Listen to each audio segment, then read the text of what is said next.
Hey guys, so it's me Alexandria, and today I'm going to be doing a transitioning hair heatless blowout and curl. I'm starting off with freshly washed hair that I towel dried. It's freshly washed and not towel dried, t-shirt dried. It's freshly washed and deep conditioned. And so I'm going to start by applying my leave-in conditioner mixture, which I will link the video to how I make this mixture in the description box. So if you guys want to learn how to make it, yeah, and so basically I use that and I distribute with my hands. I did a lot of this off camera because to save time. I'm just distributing it in my hair, and then I start sectioning off the sections that I want to start blow drying out. So I decided at first I was going to start with the back, but for the sake of this video I started with the front. And so I'm starting with the front so that you guys can see like what I'm actually doing. So everything else I just put in a little ponytail. So I'm using my Conair blow dryer, and yeah, this is what it looks like if you're interested in buying this. And so that's what it looks like. It's a turbo dryer. It's really inexpensive and it works really well. So if you're in the market for an inexpensive blow dryer, this is what you should buy. So basically I'm using the comb attachment that it comes with. It comes with like, and I'm using it on cool air, high speed cool air, so no heat at all.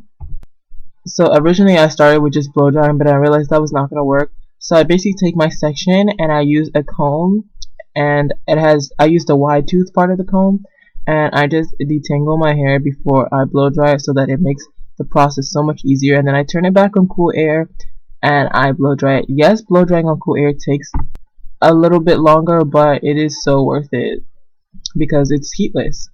So basically what I did was I kind of just used my hand. I did it very slowly so that the air had time to like dry my hair, because I feel like if you do it really fast it's gonna take longer because you're not actually letting the air dry your hair. So I did it very slowly and just slowly let the blow dryer go through my hair to dry my hair.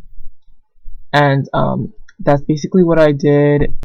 Eventually, as you see, it gets smoother and your curl pattern starts to go away and starts to look more blown out.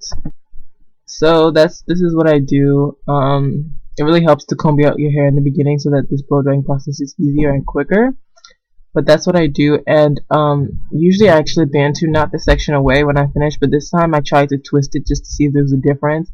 So I did twist it. I just twisted my hair just kind of to keep it flat so that it doesn't like revert back or something like that.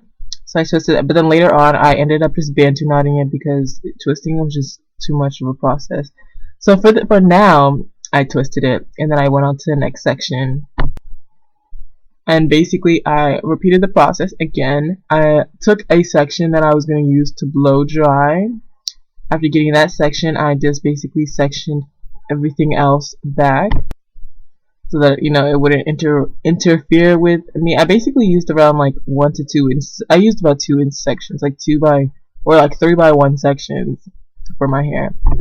And then just to speed up the process, basically I combed through my hair very thoroughly because this helps the blow drying process to be easier.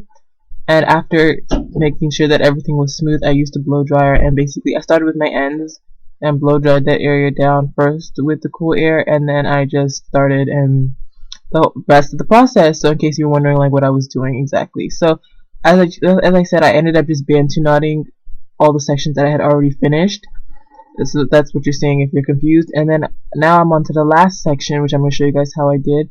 This time I actually didn't use a comb because I was really lazy, and because this takes hours, so I was really tired of doing all that. So I just blow dried it just straight like that. And this is how it ended up looking like. Just going through and then just blow drying very slowly, just to make sure that that my hair actually gets dry.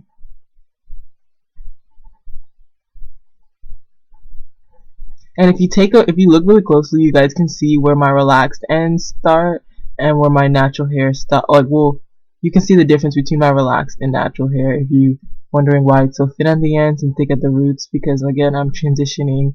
It's been 11 months and you guys can see like the difference. I'm hoping to big job in a couple of months, but that is what it looks like for now. And then I just use my fingers, and since I didn't use a comb, I use my fingers to just make sure that all the tangles are going through and that everything is smooth, and then I bantu knot that section and put it away. So after that, I unbantu knotted all my sections that I had already bantu knotted, and I like bantu knotting because it keeps my hair stretched and put away while I'm blow drying the rest. So basically I just took out all my bantu knots and then just raked my fingers through them, and this is how it ends up looking like. Guys, shrinkage is real. If you guys have seen my hair in the beginning of the video and now, it's like there's a big difference in like the hair length after I blow dried it versus when I first came out of the shower and my hair was wet. So basically what I ended up doing was just using my fingers to just rake through my hair. I used a comb too, just to make sure all the tangles were gone, and that was just the first step in blowing out my hair. And yeah, basically, and then I started to have a little bit of fun, and I actually started to like blow dry my hair in an afro. And so this is what I ended up doing, and I just, I was kind of like bored, and so I just started to blow dry my hair in like afro. I don't even know how in the world I was able to do this, realizing that I'm like not 100% natural.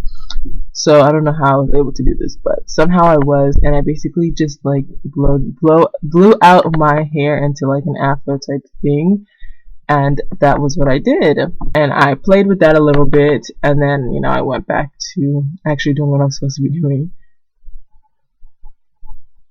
So anyway, to calm down the afro, I ended up putting it back in bantu knots just so that it would kind of go back to being stretched again. And also, these sections are the sections I'm going to be flexi rodding with. So I'm using my hair and body cream that I made, that I will link in the description box if you're wondering how I make it. So I'm using that generously throughout my hair. This is going to be my styler. So I'm putting, a good amount of that into each section before I flexi rod it, just so that my hair is smooth and shiny and has some type of product to help it have some hold.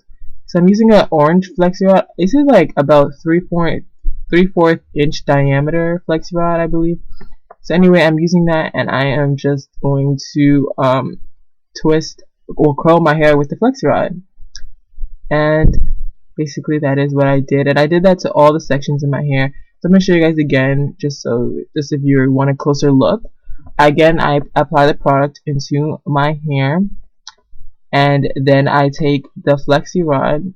After applying the product to my hair, I take the flexi rod, starting on the end, and I just curl it like you curl a flexi rod. And after doing this, I did this to every single section in my hair. I had about I believe 10 or 11 sections. I really don't remember.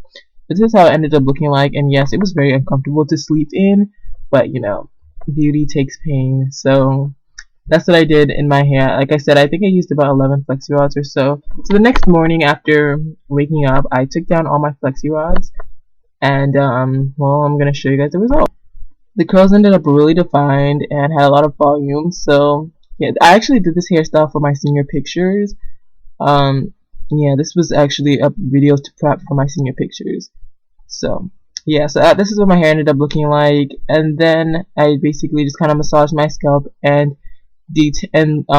took apart each curl so that they would have a little bit more volume, and this is what it ended up looking like. This was the final product. This total, I don't even know how much time this took. This took a lot of hours. Like total time, probably 6 hours, bro. But yeah, it's all worth it. It was completely heatless, and so that is how I did my hair.